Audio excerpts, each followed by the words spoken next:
Olá, tudo bem? Está começando mais uma edição do Agora Agro e você vai ver a partir de agora. Banco do Brasil anunciou a abertura de 14 novas agências para atuar no setor do agronegócio. Suinocultura brasileira encerrou o ano de 2020 com preços, abate e embarques recordes. Goiás é referência em produção e produtividade no setor agropecuário. E vamos falar sobre as perspectivas brasileiras para esse ano como um todo e também sobre o agronegócio. O Agora Agro já está no ar.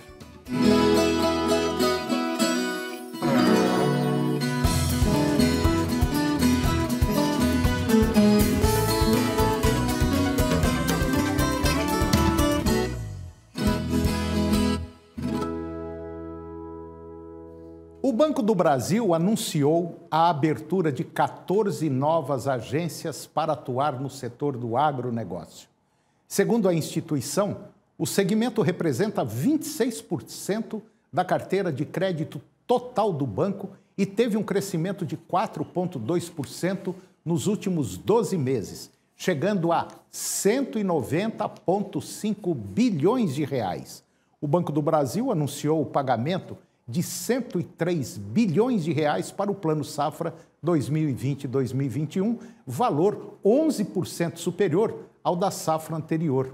Mesmo diante dos fortes impactos econômicos causados pela crise da Covid-19, as operações de investimento tiveram destaque, com contratação 41% superior ao mesmo período da safra 2019-2020.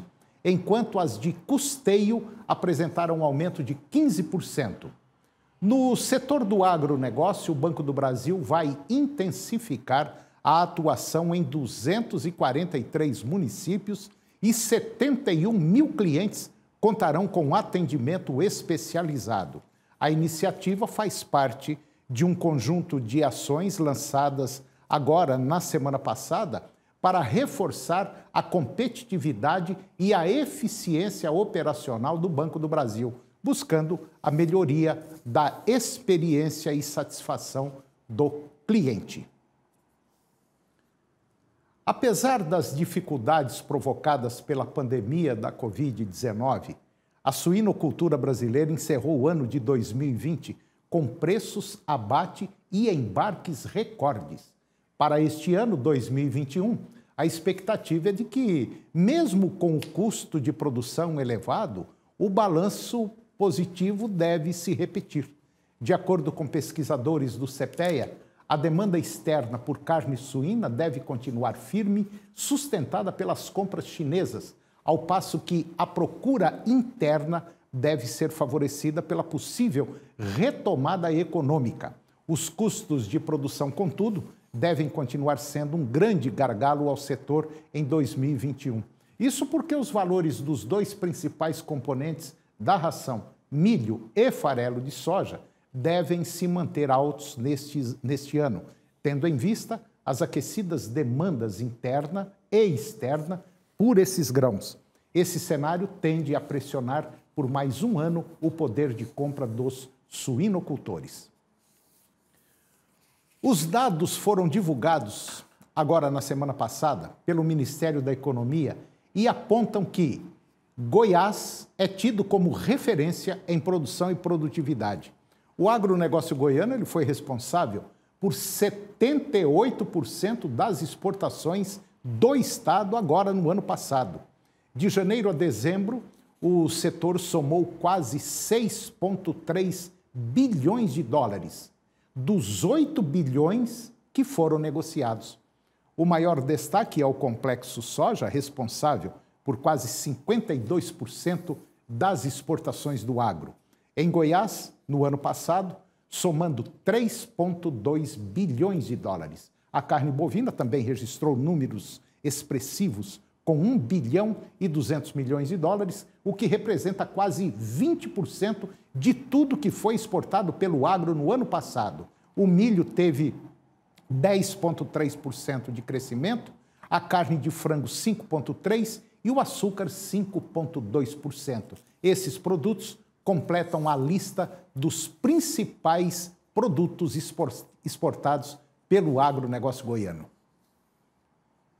E depois do intervalo, nós vamos falar sobre as perspectivas brasileiras para este ano como um todo e também sobre o agronegócio em geral.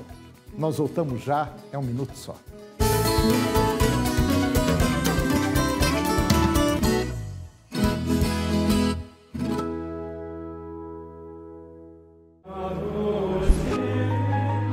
E tudo que pedirem com fé na oração, vós o recebereis. Pai nosso que estais nos céus, santificado seja o vosso nome. Venha a nós o vosso reino. Ave Maria, cheia de graça, o Senhor é convosco. Creio em Deus Pai Todo-Poderoso, Criador do céu e da terra, e em Jesus Cristo, seu único Filho, nosso Senhor, que foi concebido pelo poder do Espírito Santo, nasceu da Virgem Maria. Creia no poder da oração. Creia no poder do Divino Pai Eterno.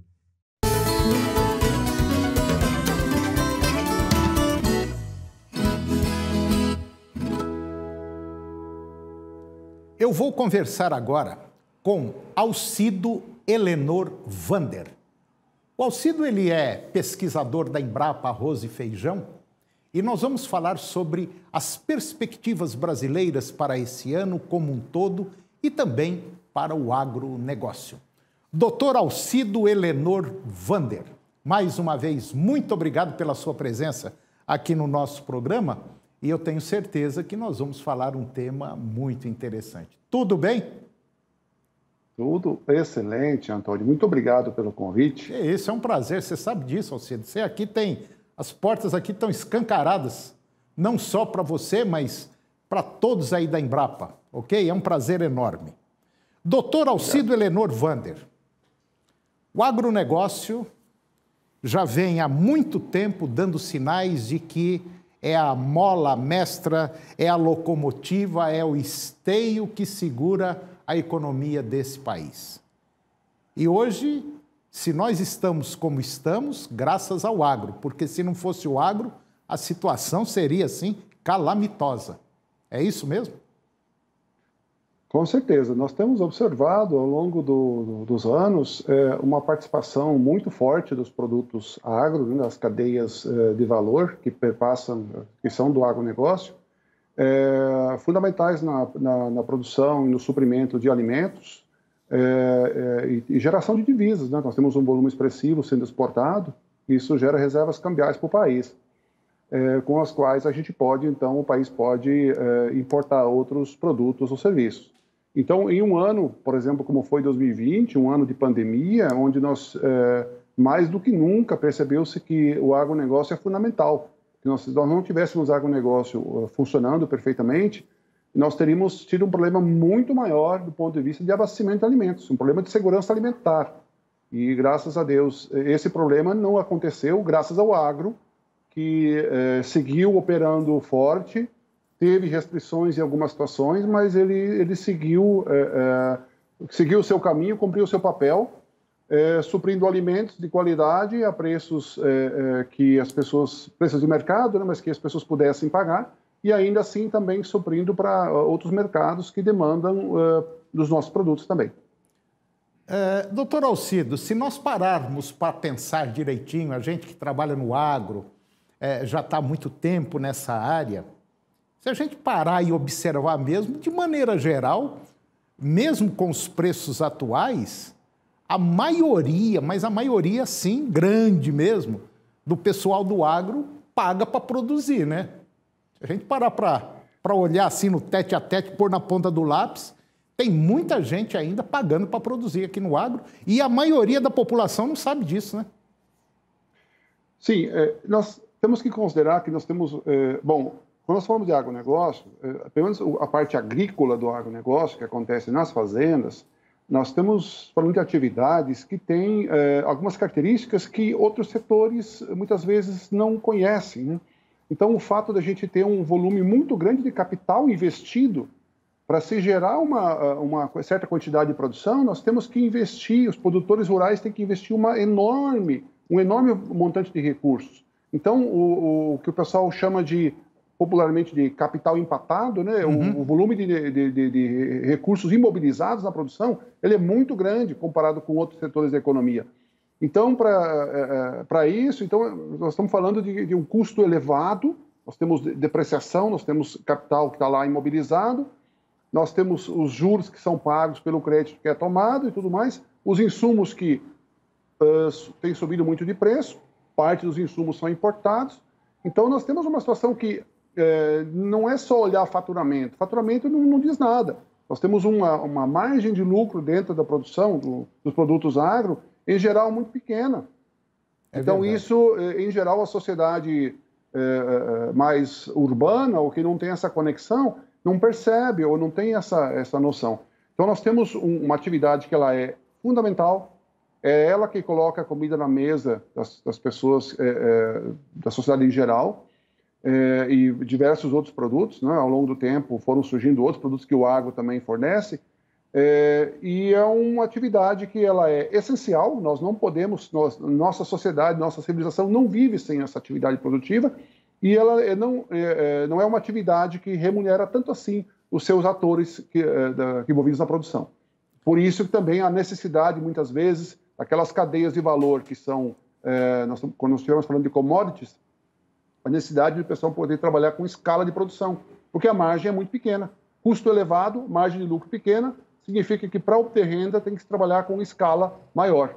A não ser que estejamos falando de produtos que sejam diferenciados, de maior valor agregado, aí eu posso sim pensar numa escala menor de produção e mesmo assim gerar a renda necessária para as pessoas. É incrível isso tudo que o senhor está comentando aqui, a minha cabeça está viajando. De maneira geral, a gente não reclama do preço de um carro, quando a gente vai comprar um carro, você fala, não, está meio caro, não, mas eu vou comprar. Você sai de lá feliz, sorridente, buzinando para todo mundo. Aí você senta num boteco, toma 3, 4 cervejas, você paga 8, 10 reais numa cerveja, ninguém reclama. A hora que você vai comprar 1 quilo de feijão, pelo amor de Deus, olha que preço que está o feijão. Esses produtores estão subindo em preço. Olha a carne como é que está. Para você que está nos acompanhando agora, só esse bifinho ou essa carne que você colocou no seu prato, só para você ter uma ideia, ela demora de 4 a 5 anos para chegar no seu prato. Então, para você ter um bife pronto, não é daqui para ali. É muito tempo, é muito gasto.